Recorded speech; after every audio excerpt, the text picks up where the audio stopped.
Hello, Marauders. Mr. Newell here with my T-Rex again. It's a good boy. Okay, good boy, T-Rex. Of course, you gotta be careful. Sometimes I pat him on the nose, and then he's like, I ate my hand. Luckily, like Mr. Krabs, I can regrow my hand. So let's look at the answers to yesterday's work. Bring that up for you. So this is what you should have done. If you haven't done it, go back and do it before you watch the video. Let's turn the page. Hopefully you did the thing to find out if you're right-eyed or left-eyed. And if you didn't quite understand it, I'll try to demonstrate here. So if you look at something across the room, like look at a water bottle or a clock or something, just put your hands in front of your face so you can just barely see it. Just get it just big enough so you can see it. And then while you're looking, close one of your eyes. Don't move your hand, just like close your right eye. If you can still see it, or then close your left eye. So you determine which eye do you still see the object with. Like if you close your right eye and you can still see it, well then your left eye is looking at it. You're a left-eyed person. Okay, let's go back to our work here.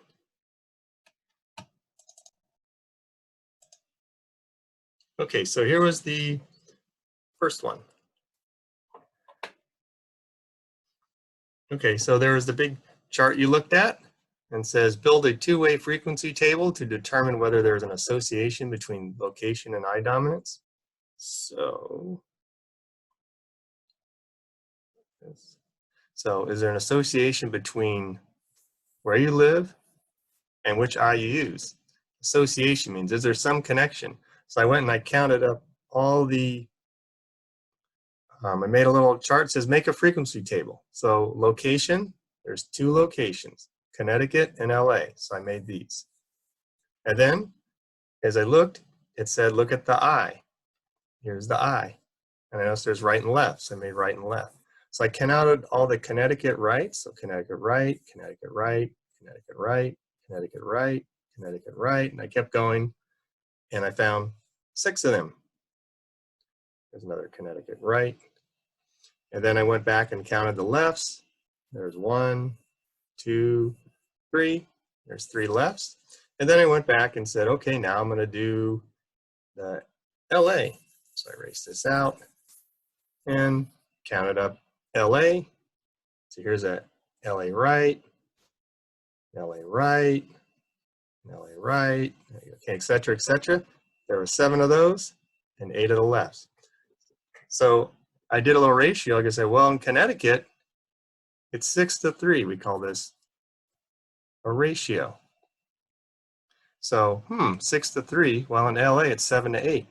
That's a little different. In Connecticut, there's 6 right-eyed people for every 3 left-handed. It looks like in Connecticut, twice as many people are right-eyed.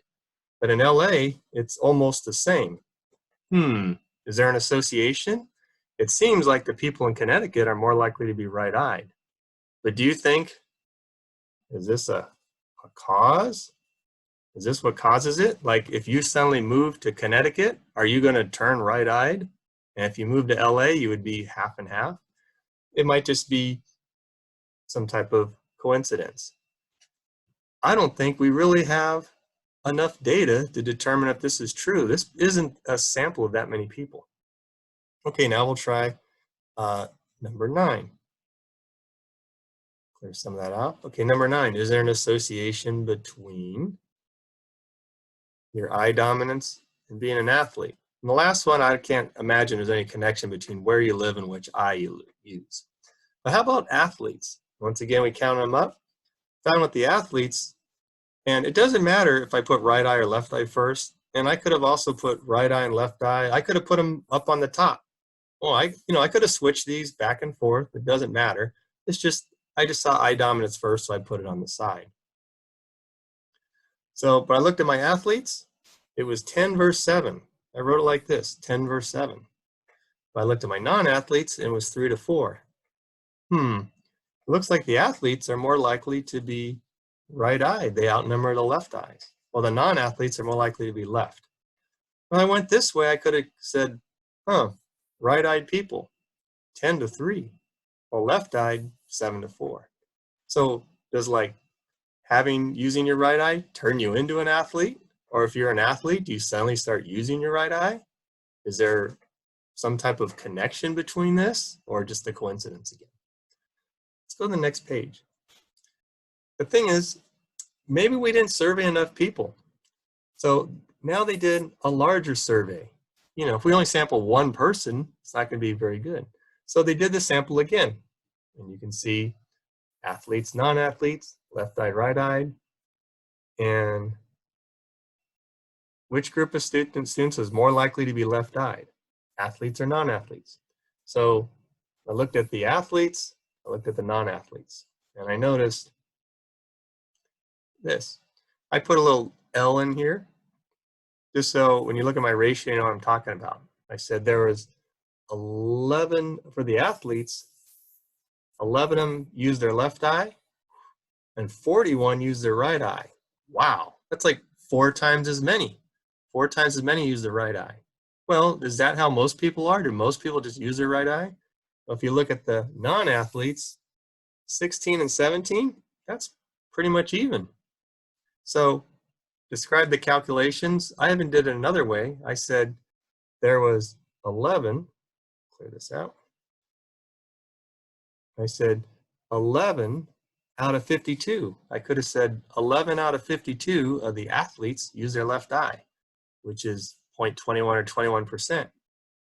While for other students, for the non-athletes, it was, for back to the right eye, still doing this, right-eyed is 41 out of 52. Wow, it looks like the athletes like to use their right eye, 79%. Okay, so that was for the left eye, right eye. It looks like athletes are more likely to be right-eyed. Okay. Are the categorical variables of eye dominance and athletic status associated? Is there an association? Yes, it definitely seems like if you're an athlete, you're far more likely to be right-eyed. But is this a cause? Is this a causation? I don't know. Does being an athlete make you use your right eye? If you're already right-eyed, would you become a better athlete? Who knows? Okay, and the last question. Katrina noticed something unusual about the data. It looks like there might be an association between being left-handed and being from Connecticut. So she went back to look at the last chart. She looked in here again and counted them up. Okay, so what fraction of students from Connecticut were left-handed? I noticed from Connecticut, this is Connecticut, there were 3 left-handed students. We're doing hands, not eyes now. 3 left-handed and right 6-handed. In fact, that's a total of 9. In fact, 3 out of 9 people from Connecticut use their left hand. 3 out of a total of 9. That's 33% use their left hand. But what about Los Angeles? She said in Los Angeles, I only counted 2 people using their left hand and 13 using their right hand. 13, that's 2 out of 15, which is only 0.33 using their left hand. And she says, she's saying, wow, it seems like if you're from Connecticut, you're far more likely, looking at these numbers, to use your left hand. What does that mean? If you move to Connecticut, you got to start using your left hand? Is there something in the water that makes people use their left hand when they live in Connecticut? So this last question, do you think there is an association between handedness and location? Well, there seems to be an association. Wow, look, this is a totally different number than this number. Connecticut, 33%, LA, 13%. But do you think that's a cause? No, I don't think where you live suddenly is going to make you use your hand. So no, it's not causing it, it's just a coincidence. But more importantly, here's the big issue. What might you do to investigate this further? Do you think they really sampled enough people? If I looked at these numbers, this was 3 out of 9. This is 2 out of 15. This is only 1 person more. I don't, what if I happen to miss one of these people? That person was sitting down, I skipped them. It could have been 2. What if I missed a person?